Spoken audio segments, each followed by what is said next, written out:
Hello everyone, how are you all? Give a thumbs up if everybody can hear me and everything is audible. Thank you. I can see that there are so many people are here, and I think you all want to know about different competitive examinations to study abroad. So we'll start today's topic. Can you please put on the PPT, please? Also, guys, if you have any doubts, please drop in the chat box. I'll answer at the end of the webinar. So you have to wait until this end of the webinar to know all your answers. At the same time, you'll also get some interesting offers as well. So don't forget to watch this webinar until the end. And yeah, so basically, today's topic is all about your guide to examinations. Like, we have GMAT, GRE, PT, SAT, TOEFL, and all those examinations. I think you have heard about it, and I think most of you all even know about those examinations, but there are few people who don't know what these examinations are, why we will write, and the preparation, what these exams pattern will be. All these things we will discuss today, and there are also a lot of changes recently happened to the exam patterns, which I will explain you today. So yeah, without any delay, let's start the webinar. Next slide, please. Yeah, so basically, for people who don't know me, I'm Anmisha. I am a influencer. Basically, I make informative content for international students like you all. Uh, Regarding different countries, I have a YouTube channel. At the same time, I have Instagram, and also I have my own company called Career Check Go Abroad. So this is about me, and if you're not following me on any of my channels, just go and follow on YouTube, Instagram. So yeah, so everybody have, one doubt when they start thinking about studying abroad. What do you think is the first step to start a study abroad journey? Can you write in the chat box? I want to know, what do you think is the first step to start a study abroad journey? Okay, so everyone, you don't know what is the first step? Okay, let me only answer this question. So basically, after deciding, which country to go and which university to decide and all those things, the first step would be, writing competitive examinations or preparing for the examinations. This is like a very vital part of any, if you're planning to study abroad, this is the vital part. But many people don't know, which, if for example they want to go to UK, what kind of tests they need to write, and how far, before they have to prepare for it, and when they have to give the examinations, the pattern, all those doubts. So that's why I'm just going to explain the entire process today. So whenever they're trying to take this first step called preparing for the required examinations, they have three major issues. The number one would be test score acceptance rate. So everybody have different doubts about what would be the score we need. If I get five band in IELTS, can I get into any university? Or for GRE, GMAT, there are different test score acceptance rates, right? So we need to follow them, and we need to get those scores in order to get into universities abroad. So this is one issue. And the second thing is new test patterns or low mock scores. So basically, the test patterns will be changing once in a while. It will not change very often. Like once in a while they change test patterns a bit, not majorly. So if people might have, they don't have enough knowledge about new test patterns or even low mock scores. So usually while preparing for these examinations, students take mock tests, in order for them to get habituated to the exam pattern and scores and everything. So if they get low mock scores, they'll be really afraid to give the examinations, and they think, maybe they can't achieve their dream of studying abroad. That is the second one. And the last one would be which test to take for a particular course application. So for example, if you're applying for MBA, what test I have to take? For example, if you're going to UK for MBA, which test I have to take? So different university have different requirements, right? And different countries have different requirements. So that depends completely upon the country and university. Basically, it depends on university more than country, because every university have different specification, different requirements. So these three will be major issues for all the people, who want to, start their preparation. And we'll see how we can cope up with these three issues today. And if you have any more issues other than these three, please do let me know in the chat box. We will answer that as well. Factors to consider when choosing which exam to take. Firstly, as I told you, it's a field of study. So whether you want to do masters in computer science or business administration or international business, whatever, and preferred universities. So you have to decide which university you want to go to and also which country you want to go to. If you have these three in your mind, then definitely you'll have the requirements of the specific university which you want to go and what exam they require you to give.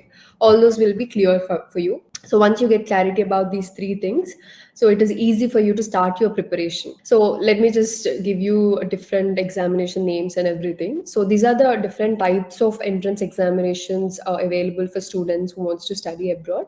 The number one, these three are the examinations. The first three will be conducted to test your quantitative and reasoning skills. So what number one is GRE, Graduate Record Examination, and next is GMAT, Graduate Management Admission Test, and the third one is SAT.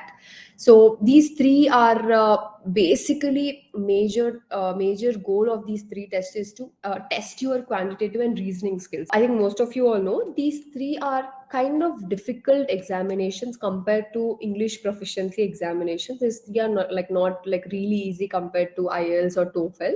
So you need to give a lot of attention while preparing for these three.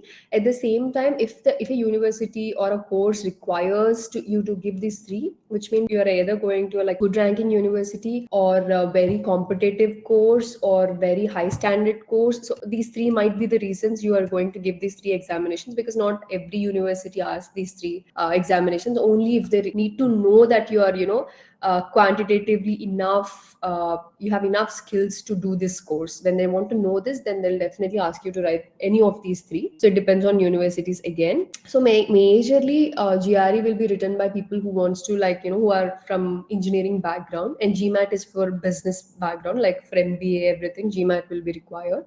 And SAT is common, usually any university can ask, depends on the course. And next is assessment examinations for English proficiency. So that is for quantitative and reasoning, and this is for English, to test your English language proficiency. Number one is TOEFL, you know that, and IELTS, PTE, and Duolingo. So Duolingo is the new one. Since last couple of years, it's coming into race, but then before it is only TOEFL, IELTS, and PTE. So basically, IELTS is the most common examinations. Every university asks. There are about 10,000 universities around the world which accept IELTS examination. So this is the most common one, and some people write PT because PT is little less easy compared to IELTS. I'm not saying very easy, but little less easy. So usually people who think that they can't score enough in IELTS, they'll take PT, and the other is TOEFL. And Duolingo is not accepted by all the universities. There are a few which don't accept at all, but there are mostly majority of the universities accept Duolingo. So these are the different types of examinations and why you're taking the examination. Yeah. So basically, let's now talk about the formats of different examinations. So basically, there are different changes happening in the few of the tests recently. Now let's discuss what are those. So first is IELTS. So if you can see from June 25th, 2022, the pattern, the sequence has changed. Basically, pattern, everything is same, but the sequence has changed. So firstly, before it used to be first section is listening, second reading, third writing, fourth speaking. But from 2022 June 25th, the sequence has been changed to writing, listening, reading, and speaking. So this does not majorly affect anyone, to be very frank. I'm not exactly sure why they even changed this pattern. But yeah, this is a slight change for you all. If you don't know yet, then here is your new pattern.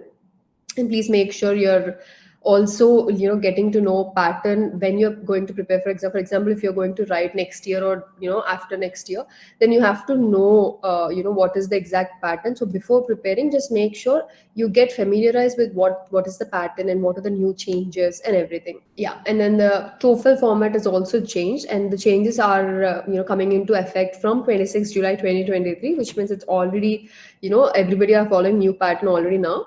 And the changes are basically the test time. The test time has been reduced. Before it used to be 3 hours, but right now it is less than 2 hours. And next is reading section. So basically under reading sections, there are like different passages. So they reduce the number of passages and time is also reduced. So this is the another change. And next one is listening section. So you have lesser questions here, but the pattern and everything is same. You just have lesser questions. And speaking section did not change anything. It stays as same. And coming to writing section, the independent writing task will now be called writing for an academic discussion. So they just changed the name of the task, and time also has been reduced from 30 minutes to 10 minutes, which means they reduce 3 hours to less than 2 hours, right? So they eventually reduce number of questions and also the time taken to write those sections. So the scoring will be same, one for 120 marks. The format will be same, format, everything will be same. It's just that the number of questions they are giving and also time is reduced. That's it. So basically, for example, previously if they give 10 questions for 1 hour, now they are giving 5 questions for 30 minutes. So it doesn't really affect you in any way. They're just reducing the questions basically. So these are like new changes. Okay. Yeah, and coming to GRE, so even for GRE from 22nd September 2023, this new format will apply. Let's see like what is the old format and what is the new format. So so overall testing time is about 3 hours and 45 minutes. Before this is before pattern. And there are 6 sections with a 10-minute break following the third section. So before it used to be 3 hours 45 minutes, which is like really long examination. And there are about 6 sections with 10-minute break following the third section. So the first would be analytical writing. So in this one section with two separately, so in this you have two tasks with separate timing. One is analyzing an issue and one is analyzing an argument. So each task have 30 minutes per task before. And next is verbal reasoning. Even in this we have 2 sections. Each section have 20 questions, which means total 40 questions, and you have 30 minutes per section. So you have 1 hour over here. And next, quantitative reasoning. Again here, two sections. Each section have 20 questions and 35 minutes per section. And unscored and research, these two actually varies. The number of questions varies and also time varies accordingly. And this is old format. And coming to new format, you don't have unscored and research over here when it is, and also the time has been reduced from 3 hours 45 minutes to 1 hour 58 minutes. So which is literally half compared to last pattern. And it is also a good thing because writing an examination for 3 hours 45 minutes is not a joke at all. And if you can see the changes in different sections, here there are only 5 sections. In the first section, before we used to have two tasks, but here only we have one task, which is analyzing an issue, and it takes 30 minutes for you. And next is verbal reasoning. Here we have in section 1 12 questions, and section 2 15 questions. Before it used to be 20 and 20. So the time allotted is 18 minutes and 23 minutes. And coming to quantitative reasoning, again here 2 questions, again 12 and 15. Timing are 21 minutes and 26 minutes. So before it used to be 2020. So if you can see, the number of questions reduced, the time reduced. So it is kind of the format, questioning, everything will be same. It's just that the questions and all those are changed. So it is maybe easy for you to prepare and give the examination. And there's no unscored section and there's no research. Those 2 sections are not there. So yeah, so these are the like few changes in terms of GRE examination. Yeah, now we have seen changes in different examinations. So only these 3 examinations have recently changes in the pattern, and the other examinations remains the same until now. And if there are any changes in the future, then please make sure you're following the new patterns and not the old patterns. And now we'll see what is the test score acceptance rate, and what are for different examinations there will be like different test scores, right? We'll see what is a good score for different tests. The first thing is GRE. So basically for GRE, any score above 300 is considered as a very good score. So if you can see for MBA, 320 and above, they would consider it as good score, globally. And for PhD, it is same 320 and above. And for computer science, it is 310 and above. For nursing, 305 and above. And for engineering, 300 and above. So these are considered as good scores, and it doesn't mean that if you get any score below 300, you can't get into any universities. It definitely depends upon your university requirement. This is considered as good score. And next is IELTS. So basically for IELTS, a good score is considered between 6.5 to 7.5. So With this score you can get into any university, and if you get less than 6.5 you can also get into some of the universities, because not every university have this high level of requirement. But this is considered as very good score, and with this score you can get into any university without any worries basically. But mostly for IELTS, everybody want you to have 6 bands in each section. That's what they would require. Even if you overall score is 7 or 7.5, one of the section have like less than 6 band, then there are chances they won't accept it. So make sure, even if you're targeting 6 or 6.5, make sure you're getting 6 band in all the sections. Yeah, and also let's talk about TOEFL score also. So basically, 100 to 110 is considered as a good score for TOEFL. Again, so if it is less than 100, it doesn't mean you don't get into any university. So this is considered as good score. And coming to GMAT, 700 to 740 is considered as very good score. So you can aim to get 700 to 740 score, but if you get little less also, there are few universities which accept. So you just have to like get to know the requirements first and then prepare accordingly. And coming to PT, the score is between 64 to 72 is considered as a very good score. And coming to SAT, it is about 200. So anything about 200, 1200 is considered as a really good score. So yeah, these are like globally generally accepted rate for all the examinations. And coming to requirements, so USA accept almost all the examination, and as I already mentioned, acceptance rate depends upon the university requirements, and we cannot like predict what it would be unless you decide which university, and also we have to check the requirements. And as I told you, Duolingo is not accepted everywhere. Australia does not accept Duolingo at all. And also there are some universities in other countries as well which does not accept Duolingo. And coming to TOEFL and IELTS, these are accepted in any country. So yeah, if you can see, these are like common, as I told you. In USA, for a master's, for if you want to do MS in computer science or information technology, all these courses, it is usually people suggest you to give GRE or TOEFL. So majority of the universities ask these if you're going for these universities. And coming to Canada, for MBA, they require PTE or IELTS. So usually, this is what they ask to give for Canada. And coming to UK, if you're going for like masters in international business, masters in data science, whatever, so IELTS or without IELTS. Majority UK does not want you to give GMAT or GRE. IELTS is what they need. And recently, also many universities started taking without IELTS as well. But with IELTS is what I prefer. So for UK, it is IELTS, and for Australia, it is either PTE, IELTS, or TOEFL. So even for Australia, majority does not write GRE or GMAT, but it is mostly English proficiency only. For USA, GRE is like very popular examination, and also GMAT sometimes. And UK also, if you want to go into like top business schools, then they would require GMAT as well. So these are like the requirements of examinations generally regarding each country. So basically, now that you got to know what different types of examinations, new pattern for the examinations, different country requirements, all those things.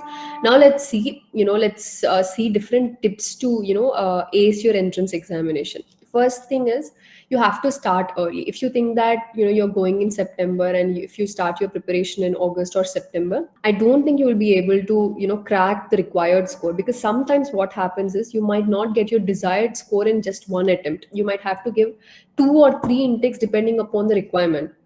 So in that case, if you don't start early, then you would not even have enough time to give re-examinations, and you would actually lose an year.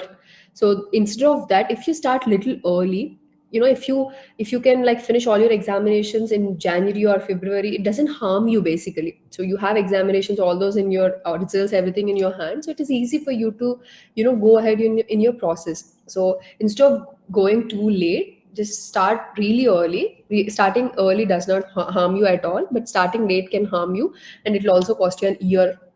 So I would suggest all of you to start early. And next is understanding the format of the examination. So as personally for me, understanding the format is the key thing. The number one thing is understanding the format, because all these examinations are like little tricky compared to general examinations. So you have to understand exactly what they want and what is the pattern.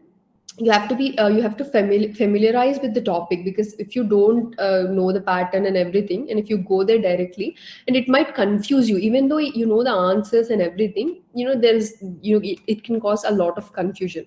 So the first thing which you have to do is you have to start early, and as well you have to understand the entire format: reading section, writing section. So what does reading section have, what does writing section have, all those, like detailedly you have to understand the complete format. What are the marks allotted, how are the bands allotted, all those things you have to understand. And next is practice, practice, practice.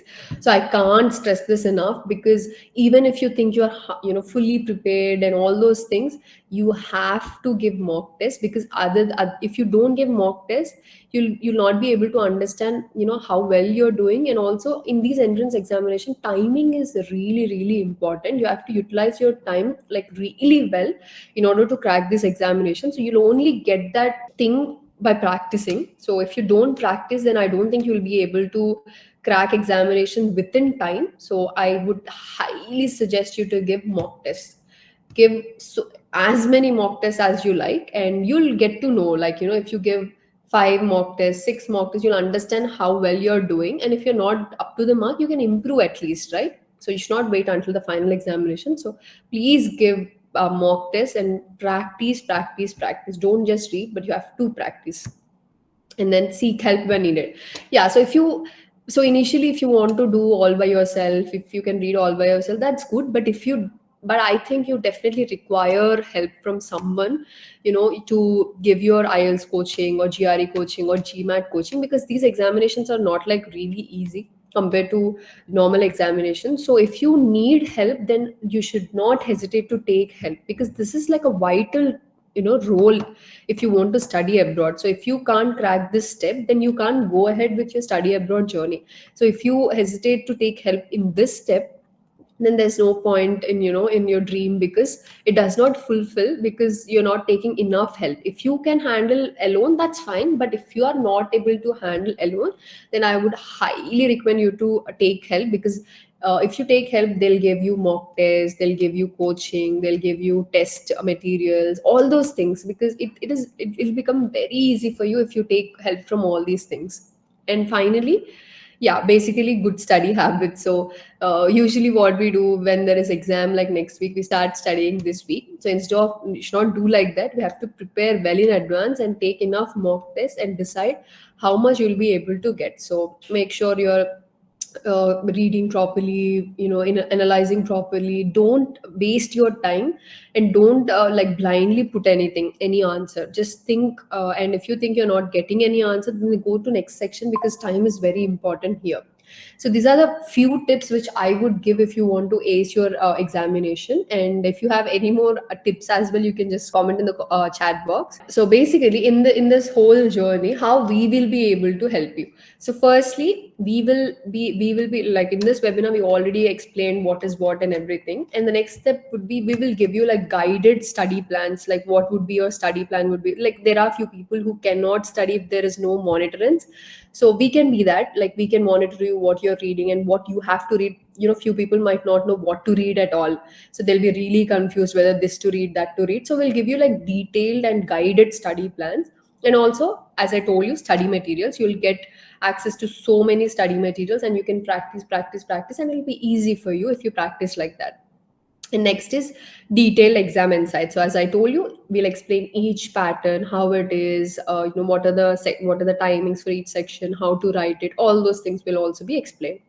And next is practice material. So like mock tests, that is what we would also give you. Like we'll give you a number of, like different number of mock tests, and you can attend all these mock tests, and you'll understand how much you'll be able to score. And next is obviously performance analytics, which means we'll also able to assess, how much you can score based on your mock test scores, and we can accordingly give you coaching. So that's what we can do. And yeah, definitely guidance is what we always provide. And time manage, there are few tips, right? Time management, and there are few strategies. because we know how to do it well. So we'll tell you what are the different tips, strategies, all those things basically. So we'll give you whatever you need to crack the examination. Yeah, so basically right now there are few slides which actually give you the best packages. So if you want to go for IELTS coaching, these are the packages. So for 3000 it is literally 25 number of classes, you have study materials, you have all the class recordings, you have two mock tests. So there are different packages which I'll leave it to you to see, and you can also find these in our Instagram channel, Instagram as well. You can go and check there as well. But these offers are only for people who are attending this webinar, and these prices won't be the same for other people. So make sure you utilize all these things. And yeah, this is for GRE, this is for GMAT, this is for TOEFL, this is for PTE, this is for SAT. Yeah. So basically, we have different packages for different courses. So you can definitely utilize them because the prices are only for you who are attending this webinar. Just make use of those. And if you want to like consult us before taking any courses, we are happy to help you and guide you when to take the examinations and everything. But don't forget to utilize this opportunity. Next slide, please. And you know what our services are.